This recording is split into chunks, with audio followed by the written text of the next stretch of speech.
Welcome back. This video is going to walk us through some additional ideas from my book called The Heresy of Heresies, a defense of Christian common sense realism. And we're continuing discussion today on God and nothing. This is a video about nothing. Part of the discussion here is in the context of Edith Stein's understanding of eternal and finite being, where she says that we're aware of non-being. And part of this is a connection to Heidegger and his understanding from his little essay called What is Metaphysics, where he tries to introduce nothing as something positive that we can encounter. And I think that's just a big mistake. And in this section, I try and deal with that in the context of its connection to God, specifically the way in which God relates to creation, regarding specifically creatio ex nihilo, or creation from nothing.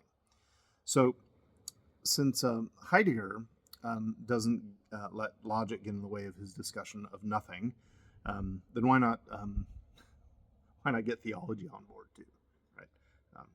Heidegger even tries to get Christian theology to agree with him about nothing. Here's what he says in his essay, What is Metaphysics? He says, Christian dogma gives a twist to the meaning of nothing, so that it now comes to mean the absolute absence of all being outside of God. Ex nihilo fit ens creatum. The created being is made outside of what truly and authentically is. It becomes the summum ens, God as ens in creatum. Now the question that I have is this a reasonable view? And I think the answer is going to be no, it is not going to be a reasonable view. This is not a view that you want to even countenance taking plausibly seriously. So let's jump right into it then. So this next section is called the God of the X's. X's, like creatio ex nihilo, not the letter X, or the like my ex friends or something, my ex boss.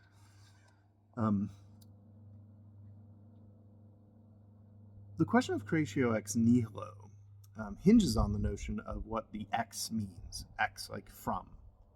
So in Aquinas' Summa, in the first part, question 45, article 1, Aquinas writes this. Whether to create, or asks this question, this is the question that Aquinas is dealing with, whether to create is to make something from nothing. Now, Aquinas answers this question by affirming the following. This is a quotation from the Summa. For nothing is the same as no being.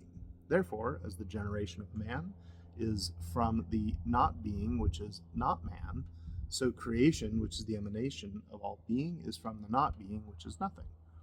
This seems to imply that nothing, non-being, is used to create both human beings and all of creation. So now interpreting Aquinas on this point to give positive existence, essential exemplification, which I've been arguing in my book is what being is, to give existence to non-being based on this passage in support of Heidegger, I think would be far too hasty. Thankfully, Aquinas makes some distinctions about what he means by the notion of being coming from, or ex nothing, that is non-being. Now, before he gives his answer, Aquinas presents a possible objection, as a good philosopher should.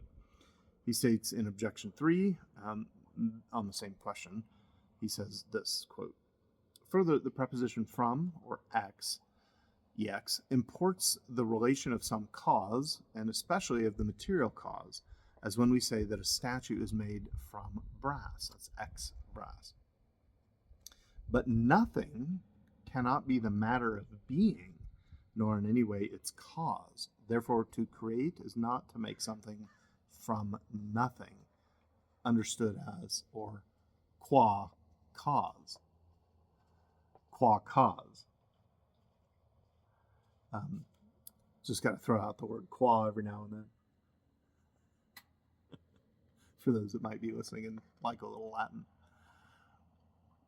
So, Aquinas affirms creatio ex nihilo, from nothing, but responds by distinguishing two senses of the preposition from. or ex in Latin, ex.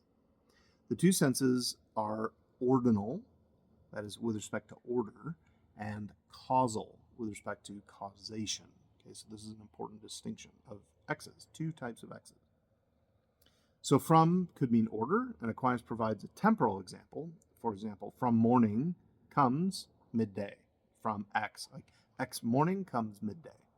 That's an ordinal temporal sense. Or from could mean material, like causal, like a material example he gives. For example, the spoon is made from wood. Okay. X wood, from wood. So when Aquinas advocates creation from nothing, ex nihilo, he's careful to affirm that he does not mean a causal X or from, but an ordinal X or from. So creation ex nihilo, creation from nothing, in no way, according to Aquinas, implies that nothing plays a causal or material role in creation. Okay, so nothing or non-being is not a positive thing lurking around out there somewhere or outside of the Godhead from which God causally creates things.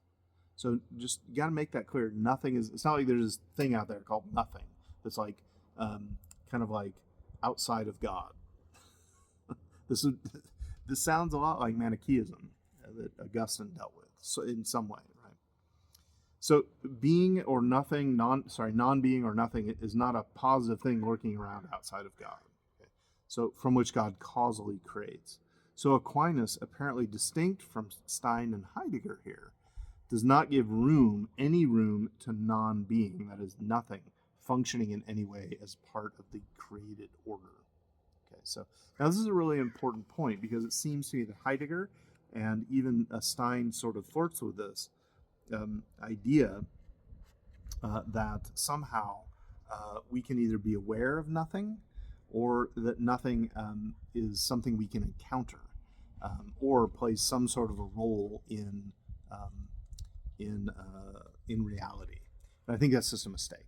So we'll continue on in the next video. I want to give you a short discussion of some scriptural examples of this, especially from Romans chapter 4, where the Apostle Paul talks about God calling into being things that were not. Okay, so what I'm going to argue there is that notion of God calling into existence things that are not. It's not as if there's this non-being of things that exists that God uses to bring them into being. That's not what Paul is talking about at all. And I'm going to try and clarify that. So keep watching, and thanks for listening. Please like and subscribe if you enjoyed. Stay psyched, Grom. You.